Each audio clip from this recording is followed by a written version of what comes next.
She said she needed to see her ex one last time for closure. Told me not to worry. She just needed answers before moving forward. I didn't say anything. That night, I checked our shared Spotify. Someone was playing Your Body is a Wonderland at 2 a.m. I didn't confront her, because I had a plan. 11 days later, her sister's blowing up my phone, begging me to talk to her.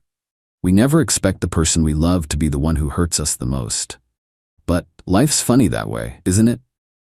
3 weeks ago, Megan, 28F, told me 31M she needed to meet up with her ex, Derek, 29M, one last time. She said it was for closure, that there were things left unsaid when they broke up 2 years ago before we met, that she couldn't fully commit to our future together without resolving her past.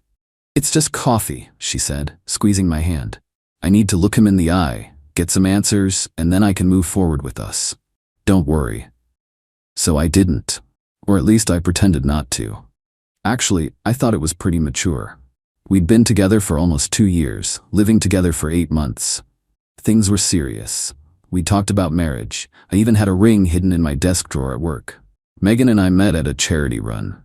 Classic story. She tripped, I helped her up. We finished the race together dead last and laughing the whole time.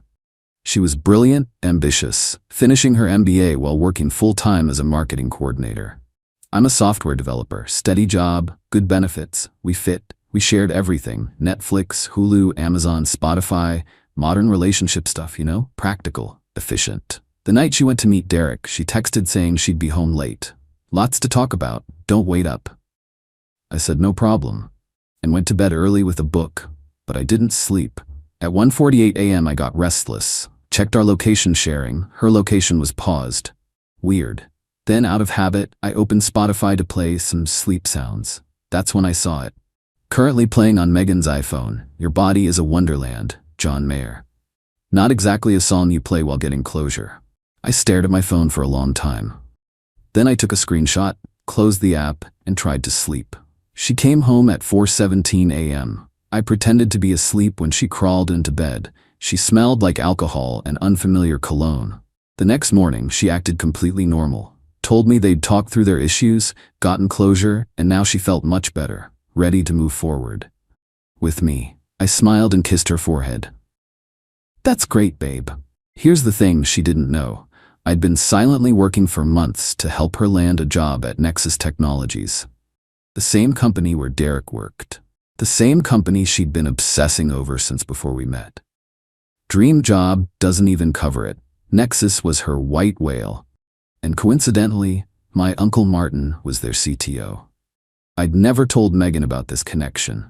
It wasn't something I advertised, and I wanted to earn things on my own merits. But 4 months ago, when a marketing director position opened up at Nexus, I reached out to Uncle Martin, sent him Megan's resume, talked her up. He was impressed, started the wheels turning. The plan was to surprise her with an interview opportunity once it was confirmed. I was going to open that desk drawer, take out both the ring and the interview invitation, and give her the best day of her life. And then, closure happened. For the next week, Megan was distracted, constantly checking her phone, smiling at texts. When I asked who she was talking to, it was always just work stuff, or group chat with the girls. Meanwhile, Uncle Martin called to tell me the interview was set for the following Friday. Asked if I wanted to come along, make a day of it, maybe have lunch after. I told him I'd think about it. Then I made a decision. I didn't confront Megan, didn't demand to see her phone, didn't follow her or hire a PI or any of that dramatic stuff. Instead, I called Uncle Martin back. Had a long conversation. He was shocked, then disappointed, then angry, then calculating. Martin had always liked me, always said I should come work for him, instead of wasting my talents at that startup. We hatched a plan. The night before her interview, Megan told me she had a big presentation at work the next day. Asked if we could celebrate after. I told her absolutely, I'd make reservations somewhere nice. Friday morning, she left early, dressed in her power suit, the one she only wore for special occasions. Kissed me goodbye. Told me she loved me. I waited 30 minutes, then dressed in my best suit and drove to Nexus Technologies. When I walked into the reception area, Uncle Martin was waiting. He looked grave but nodded. Conference room B is ready. They're halfway through the interview. The receptionist, clued in by Martin, gave me a visitor badge without question. I took the elevator to the 3rd floor, walked down a hallway lined with glass-walled conference rooms, and there they were in room B. Megan, Derek, and 2 other executives. Megan was animated, confident, showing them something on her tablet. Derek sat close to her, occasionally touching her arm as she spoke. The body language between them was unmistakable. I knocked on the glass door. 4 heads turned. The look on Megan's face, pure shock melting into confusion, melting into dread, will stay with me forever. "Jack? What are you doing here?" Her voice was high, tight. Before I could answer, Uncle Martin appeared behind me. "Jack, glad you could make it." He clapped me on the shoulder, then addressed the room. "Everyone, this is my nephew, Jack Miller." The executive stood up, shook my hand.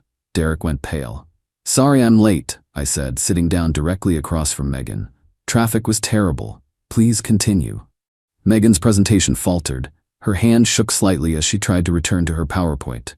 Derek was staring at his lap. One of the executives, Jennifer, head of marketing, smiled at me. "Your uncle speaks very highly of you, Jack. Says you've got a brilliant mind for product development." "That's very kind of him," I replied, "though today I'm actually here about the Larson account." Derek's head snapped up. The Larson account was his biggest client. Martin nodded. "Yes, there seemed to be some irregularities we wanted to discuss." Jennifer looked confused. "Irregularities? Perhaps we should finish Ms. Bennett's interview first," Martin suggested smoothly. "I believe you were discussing your marketing strategy for our enterprise clients?" Megan's eyes kept darting between me and Derek. She stumbled through the rest of her presentation, missing key points I knew she had prepared. When she finished, Martin smiled kindly. "Very impressive, Miss Bennett. Now if you'll excuse us, we need to have a word with Derek about those account irregularities. Jennifer will show you out." As Megan gathered her things, I stood up. "Actually, I'll walk her out. I believe we have some things to discuss as well." In the elevator, Megan finally broke. "Jack, what the hell is going on? How do you know Martin Richards? Why are you here?" I looked at her calmly. "Martin Richards is my uncle. Has been my whole life, funny enough." The elevator doors opened to the lobby. I guided her to a quiet corner. "Martin Richards is your uncle?" she repeated, her face ashen. "Why didn't you ever tell me? Why didn't you ever tell me you were sleeping with Derek again?" I countered quietly. She started to deny it, then saw my face and stopped. "It's not what you think." "It never is," I said. "By the way, John Mayer at 2 a.m., really?" Her eyes widened. "You checked our Spotify?" "Didn't need to. It was playing on my account too, remember? Shared account." Tears formed in her eyes. "Jack, please, I made a mistake. Derek said he could help me get this job. It just went too far." "So you slept with him for a job interview?" I clarified. "After I spent months helping you get that same interview legitimately?" Now she looked confused. "What do you mean?" "I mean, I sent your resume to my uncle 4 months ago. The interview was already lined up, all above board, all based on your qualifications. No sleeping with exes required." She collapsed into a lobby chair, mascara starting to run. "I didn't know." "Obviously." "What happens now?" she whispered. "Well, right now, my uncle is showing Derek some very interesting discrepancies in his client billing, discrepancies that mysteriously appeared after I forwarded certain emails to Martin's personal account." "You got him fired?" she gasped. "Oh, fired is the best case scenario for Derek. Fraud charges are more likely." "And me? The job?" I smiled sadly. "No fraud on your part as far as I know, but I doubt sleeping with an employee who's about to be terminated for fraud is going to help your candidacy." Her tears flowed freely now. "And us? Is there still an us?" I didn't answer right away, simply reached into my pocket and placed a small box on the table between us. Not a ring box, a key box. "I changed the locks this morning," I said quietly. "Your things will be packed and ready for pickup on Sunday. Your sister agreed to let you stay with her." "You talked to Kelly?" she whispered. "Someone had to." I stood up, straightening my jacket.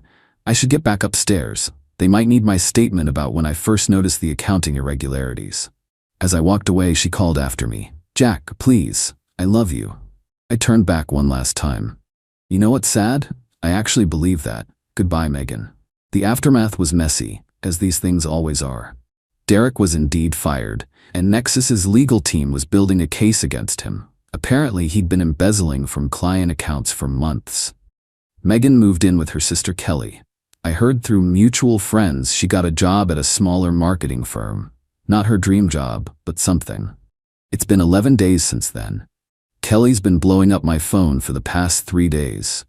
Texts, calls, voicemails, begging me to talk to Megan, to give her another chance, saying she's a wreck, that she made one mistake.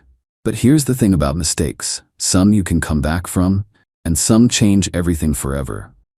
Trust once broken is like a shattered mirror. You can glue it back together, but you'll always see the cracks.